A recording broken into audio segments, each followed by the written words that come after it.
I found another house to go on the top of the mountain, so that means I have 10 houses in total on the mountain. So the little gem that I found is this one right here. That is Hidden Prairie House. It does have a light bulb in it, and it is plugged in, so that means all 10 of my houses should light up. Here's my remote. It goes on, and they all do light up. Now, I think since my last video, I've moved the houses around a few times. I know, so I'm not sure if they're all in the same place. I know the Smoky Mountain Retreat, I have moved around a few times. I had it where the Honey Lodge is, but I needed a little bit more space for the overall house because I have this little piece that goes on the side of it. You put a little liquid smoke in this little spot here, put that into the chimney, plug it in, and turn it on, and the chimney will have smoke coming out of it.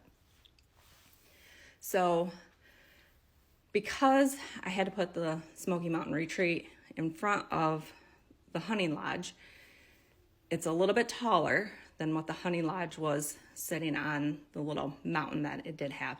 I had to add a piece of styrofoam to that little mountain to make it a little bit higher. So adding to that one, I had to add to this one, and then I had to add to that one.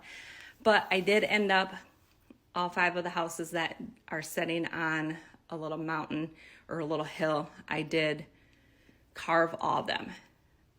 Then I fitted only 2, I need 1 more down at this end, 2 pieces of styrofoam to cover in between the levels of platforms. So my next step is painting the mountains and making it a little bit more realistic. So this, I mean, I need to have this covered up, but I definitely don't like this, but I have an idea for this, and that will be something that I think I'll probably end up working on today. So that is my update for today.